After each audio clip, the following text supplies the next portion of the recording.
ఆయన పీరియడ్లోనే మీరు తెలుగుదేశం జిల్లా స్థాయికి రాష్ట్ర స్థాయికి ఎదిగారు. తర్వాత రాజకీయ మార్పులు తెలంగాణలో జరిగినాయి. ముత్యారెడ్డి గారు కూడా కొన్ని మార్పులకు గురయ్యారు రాజకీయంగా. వారితో పాటు మీరు కూడా మారారు. కేసీఆర్తో ఉన్న అనుబంధం ఎట్లా ప్రారంభమైంది? ఆయన టీడీపీలో ఉన్నప్పుడే అనుబంధం మీకు ఉన్నది, మొదటి నుంచి ఉన్నది. ఆయన జిల్లా అధ్యక్షుడిగా పనిచేసిండు, రకరకాలుగా రాజకీయంగా జిల్లా మొత్తం తిరిగిన అనుభవశాలి.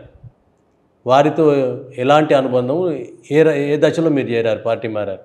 కేసీఆర్ గారితో టీడీపీలో కలిసి పనిచేసినటువంటి అనుబంధం మాకున్నది. మేము అక్కడ టీడీపీలో ఉన్నప్పుడు కూడా నేను ముత్యారెడ్డి సార్ నేను ఇద్దరమే ఎన్నోసార్లు మన కేసీఆర్ గారితో భోజనం వందల వేల సార్లు భోజనం చేసే సందర్భాలు ఉన్నాయి, టిఫిన్ చేసే సందర్భాలు ఉన్నాయి. ఆయనతోని ఒకటే గెస్ట్ హౌస్లో పండుకున్న సందర్భాలు ఎన్నో ఉన్నాయి. మరి అప్పుడు టీడీపీలో కూడా ఎమ్మెల్యేగా మంత్రిగా పనిచేసిన వ్యక్తి మన కేసీఆర్ గారు. ఆయనతో నాకు అన్ని విధాల అవినావ సంబంధం ఉన్నది. తర్వాత తెలంగాణ ఉద్యమం పెట్టి తెలంగాణ పార్టీ పెట్టిన తర్వాత మా ముత్యారెడ్డి సాబ్తో ఉన్న గౌరవం ప్రకారం నాకు ఆయనతో ఉన్న అనుబంధంతో నేను కేసీఆర్తో పోలేకపోయినా.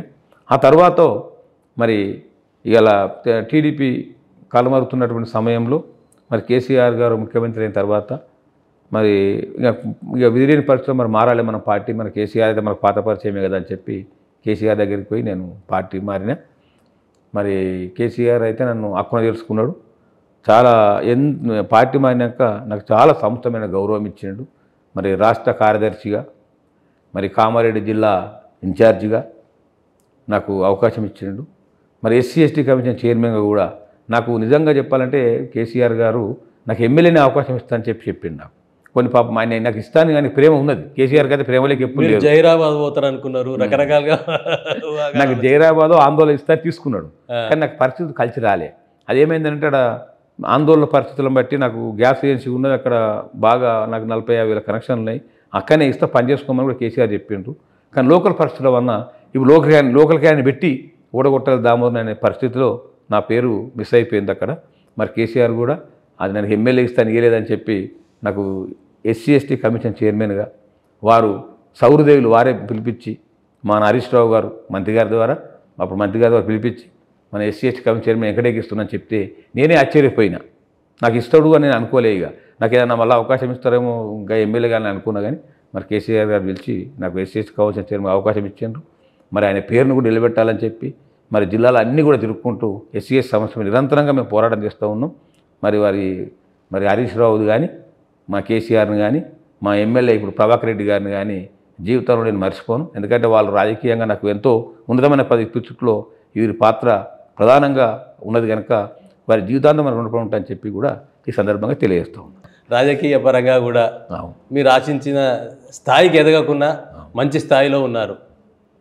నేను ఆశించిన స్థాయి నేను నిజంగా చెప్పాలంటే ఎప్పుడో ఎమ్మెల్యే కావాలి, ఇది కావాలి, ఎమ్మెల్యే కావాలని ఒక రకాల కోరిక ఉండే, అదొక్కటి నెరవేరలేదు. కానీ కేసీఆర్ గారి దయ వలన ఎమ్మెల్యే కన్నా మంచి పోస్టు ఎస్సీ ఎస్టీ కమిషన్ అంటే ఏ జిల్లాలకు అయినా కలెక్టర్లు, ఎస్పీలు, జిల్లా యంత్రాంగం అంతా గౌరవించే విధంగా నాకు పోస్ట్ ఇచ్చిండు. నాకు అది మాత్రం చాలా జీవితంలో నాకు సంతోషం ఇచ్చినటువంటి పదవి. ప్రజలకు మా యొక్క జాతికి సేవ చేసేటువంటి అవకాశం వచ్చినందుకు నేను చాలా సంతోషపడుతున్నా, గర్వపడుతున్నా. ఎమ్మెల్యే స్థాయి అంటే ఒక కాన్స్టిట్యున్సీకి పరిమితం అయ్యేది, లేదా జిల్లా స్థాయిలో ఏమైనా ఎదుగుతే అయ్యేది. అంతే. ఇది రాష్ట్ర స్థాయి పదవి. రాష్ట్ర స్థాయి విస్తృత పర్యటనకు కూడా అవకాశం వచ్చింది, అందరి పరిచయాలు పెరగడానికి అవకాశం వచ్చింది. ఈ పరిచయాల అనుభవంలో మీ మధురానుభవం ఏంటి?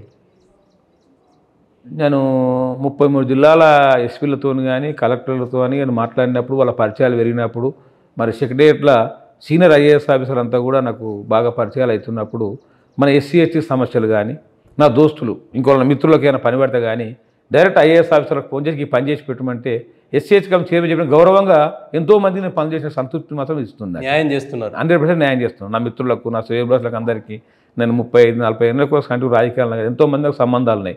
వాళ్ళందరూ కూడా ఎవరైనా ఫోన్ చేసి నాకు పని కావాలంటే a senior IAS officer సెక్రటరీలో phone చేసినా పని మాత్రం చేసి పెడుతున్నారు. అది నాకు చాలా సంతోషాన్ని ఇస్తున్నాయి.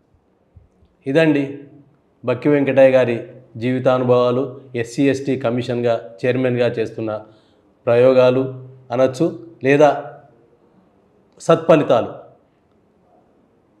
మన ముందు కనిపిస్తున్నాయి.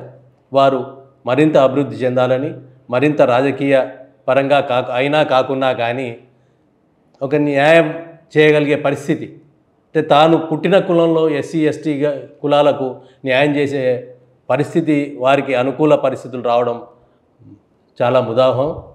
వారికి మనకు సమయం ఇచ్చినందుకు ధన్యవాదాలు.